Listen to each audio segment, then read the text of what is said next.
तो इस एपिसोड की शुरुआत वहीं से होती है जहां से पिछला एपिसोड खत्म हुआ था, जहां पे बच्चा मर गया था। लेकिन यानी कि आत्मा आती है तो बच्चा वापस से रिएक्शन यहाँ पे देने लग जाता है। तो बाप भी यहाँ पे सुनता है और सुन के खुश हो जाता है कि यस भाई, ऊपर वाले ने चमत्कार यहाँ पे दिखा दिया। नौकरानी लोग कहते हैं कि क्या हो गया, क्या चमत्कार हो गया। ये भी कहता है कुछ भी नहीं, बस हमारा बच्चा समझो वापस आ गया। जो माँ यहाँ पे थी, जो बेहोश हो चुकी थी, उसकी भी आँख खुलती है। वो भी कहती है बाबू मेरा बच्चा ठीक है ना। तो पति कहते हैं यस हमारा बच्चा एकदम ठीक है, कुछ भी उसको नहीं हुआ। तो माँ भी कहती है झूठ मत बोलिए, झूठ मत बोलिए, मुझे मालूम है मेरे दिल को दिलासा देने के लिए आप बस झूठ बोल रहे हो। जो सुनते पति कहते हैं मैं बिल्कुल भी झूठ यहाँ पे नहीं बोल रहा हूँ, तुमको विश्वास नहीं होता, तुम्हारे पेट में तुमको महसूस हो सकता है, तुम महसूस यहाँ पे करो। वो खुद महसूस यहाँ पे करती है तो बच्चे का रिएक्शन हो रहा था, यानी बच्चा जिंदा है। अरे यार बच्चा तो सच्ची में जिंदा है, मगर कैसे यार। पति भी कंफ्यूज हुई। तो यार एकदम अचानक से कोई रिएक्शन ही महसूस नहीं हो रहा था, लगा कि बच्चा सच्ची में मर चुका है। अब महसूस भी हो रहा है, पहले से ज्यादा अच्छा स्ट्रॉन्ग हो रहा है, महसूस हो रहा है, यानी बच्चा पहले से ज्यादा हट्टा कट्टा। आई डोंट नो कैसे, शायद ये ऊपर वाले का चमत्कार यहाँ पर होगा। फिर सामने से ना और थोड़ा बहुत इमोशनल हो जाती है माँ, आंखों से आंसू आते हैं। तो पति भी कहता है कि रो मत यार, बना हमारा होने वाला बच्चा उस पर भी असर यहाँ पे पड़ेगा। तो ये भी कहती है कि बच्चा भूखा है, बच्चे को खाना नहीं दोगे। इन शॉर्ट भाई खुद खाना मांग रही थी, भूख लगा हुआ था। तो ये भी कहता है या मैं गया, जो भी शाही पकवान है ना सारे के सारे पकवान बना के लेकर आता हूँ। उसके बाद ये जो बात यहाँ पे थी, ये बात धीरे धीरे धीरे धीरे आसपास पूरे सिटी में फैल जाती है कि जो बच्चा यहाँ पे था ना वो मर चुका था। तो बड़े सैड यहाँ पे हो गए थे। लेकिन इनके जो सेटल लोग थे ना, सेटल लोग ने बहुत ही अच्छा काम किया था, यानी दुनिया भले पे एहसान किया था। तो हेवन को भी देखा नहीं गया कि अरे यार इतने अच्छे लोग के परिवार में बच्चे की मौत यहाँ पे कैसे होगी। तो रिएक्शन हुआ, एक बिजली यहाँ पे आया और बच्चा वापस से जिंदा यहाँ पर हो गया। तो भाई खुशी की बात यहाँ पर है। तो धीरे धीरे धीरे खुशी की बात फैलते जाती है और फाइनली वो दिन आ जाता है जिस दिन बच्चा यहाँ पे पैदा होने वाला था। तो जो डिलीवरी औरत यहाँ पे होती है वो कहती भाई बेटा यहाँ पर हुआ है। तो पति भी आता है, वो कहती यस मेरा बेटा आ गया जो हमारे खानदान को आगे यहाँ पे लेके जाएगा। और वही कमाल की बात, बेटा कच्चे के साथ यहाँ पैदा हुआ। अब ये सीन देखे मेरे को बड़ी हंसी यहाँ पर आई। ज्यादातर बच्चे पैदा होते ना तो नंगे ही आते हैं, नंगे ऐसा उठाता है, ये तो कपड़े में लपेटा हुआ रहता है। ये जो कच्चा पहना वाला है ना, मैंने पहली बार यहाँ पे देखा। और फांग टियन बच्चे का नाम यहाँ पे दे दिया जाता है। और जैसे नाम यहाँ पर हो गया, कुछ साल बाद की कहानी दिखाई जाती है। जो फांग टियंग हल्का सा बड़ा हो गया, बड़ा चुलबुल सा लड़का था। तो मतलब बहुत ही जल्दी कमी उम्र में वो आसपास बड़ा फेमस यहाँ पर हो गया। लेकिन जब बात यहाँ पे कल्टीवेशन की आई, बाप ने सोचा चलो यार इसको सेट में भी यहाँ पे भेज देते हैं। लेकिन सेट में यहाँ पे नहीं भेजा। उसके पीछे भी दो रीजन यहाँ पर है। एक तो भाई बेटे को अपने से दूर यहाँ पे कौन करना चाहता है, और सेकंड कल्टीवेशन में उतना बढ़िया नहीं था। कल्टीवेशन का जो टैलेंट होता है ना, ये उतना टैलेंटेड यहाँ पे नहीं था। तो बाप ने अपने पास यहाँ पे रखा, और अपने पास ही रखने के बाद ना छोटी मोटी जो भी चीजें उसको आती थी उसने यहाँ पे सिखा दिया। और उसके साथ ही अपनी जिंदगी यहाँ पे काट रहा था।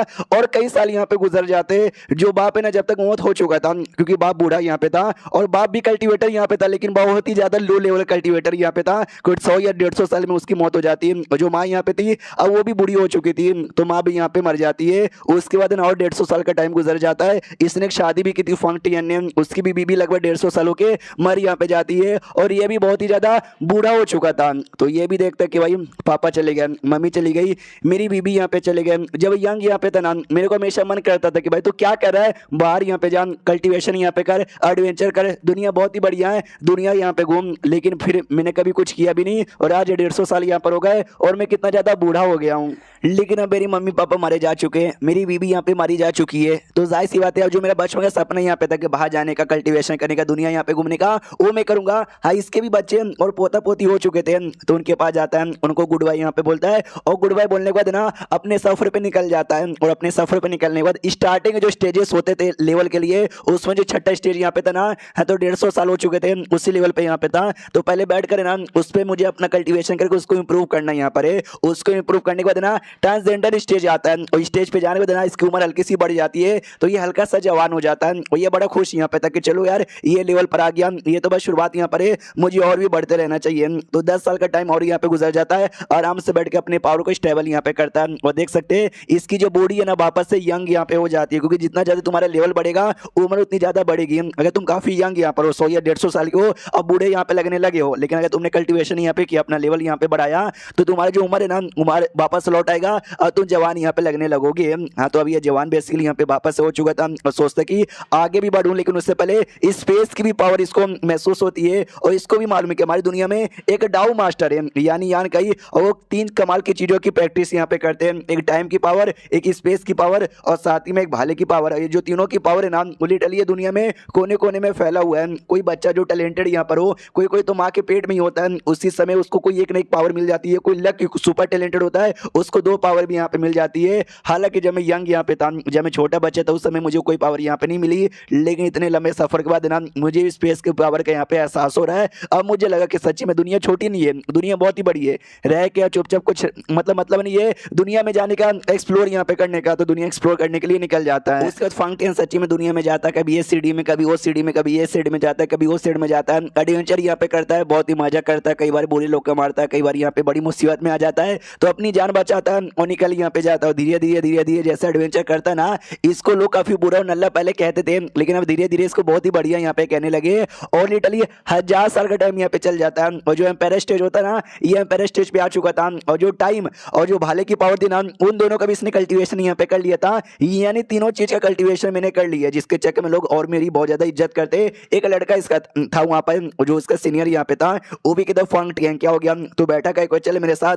फंग टियन भी कहता भाई सबको सपने जैसा लगता है, चलो यार। जो वाइड ट्रेनिंग हॉल यहाँ पे था, जो यान के ने बनाया भी था, जहाँ पे कमाल कमाल के जीनियस ट्रेनिंग ले सकते, वहां पे आ जाते हैं। जो देख के फंग टियन कहता अच्छा यही है क्या वाइड ट्रेनिंग हॉल, बड़ा कमाल का है। उसका सीनियर बताता है कि हाँ ये वही है, यहाँ से तुझे स्पेस की भी, टाइम की भी, सबकी पावर यहाँ पे महसूस होगी, क्योंकि यहाँ पे तू उसकी ट्रेनिंग ले सकता है। एक और कमाल की बात बताऊं क्या, ओपन एवन लेवल के बारे में बताता है। जैसे फंग टियन सुनता है, वो भी चौंक जाता है, क्या ओपन एवन लेवल है। मुझे लगा एम्पायर स्टेज सबसे हाई लेवल होता है, लेकिन नहीं, उसके ऊपर भी ओपन एवन आता है, जिसमें टोटल 9 लेवल होते हैं। उसी में से जो हमारे डाउ मास्टर है, उनके पेट के अंदर उनका यूनिवर्स बना हुआ है, जिसमें हम लोग भी रहते हैं। क्या बात कर रहे हैं सच्ची में। जो सुन दो उसका सीनियर कहता है हाँ भाई यही सच्चाई है, तो इतना ज्यादा एक्साइटेड यहाँ पे काहे को हो रहा है। उनके पेट के अंदर जो स्मॉल यूनिवर्स है ना, हम बस स्मॉल यूनिवर्स में रहने वाले बंदे यहाँ पर है। ये भी कहता है बाप रे, फिर तो वो भी बड़े कमाल के होंगे। ओपन एवन के कौन से लेवल पर है, सीनियर बताता है आई डोंट नो, लेकिन 8वें या 9वें में तो पक्का होंगे। ये भी कहता है बाप रे, फिर तो अगर किसी बंदे को यहाँ से निकल के बाहर यहाँ पे जाना है तो कैसे जाएंगे,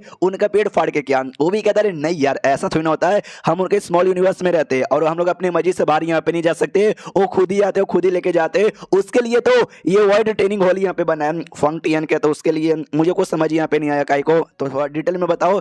सीनियर कहते कि बाहर की दुनिया में जो इंसान लोग है ना, अपने एक बड़े दुश्मन के साथ ना कई सालों से फाइट यहाँ पे किए जा रहे हैं, जिसके सामने ना लिटरली कोई इकलौते इंसान टिक नहीं सकता, नहीं हमारे डाउ मास्टर यहाँ पे टिक पाते। तो इसके लिए उनको कमाल कमाल के बंदे चाहिए, और ट्रेनिंग हॉल में जो कमाल कमाल के बंदे दिखते ना, उनको टाइम टू टाइम वो बाहर ले जाते रहते हैं हेल्प वगैरह यहाँ पे करवाने के लिए। ये भी कहता भी ऐसा क्या कमाल का बंदा है जिसके सामने ये डाउ मास्टर भी टिक नहीं पा रहा।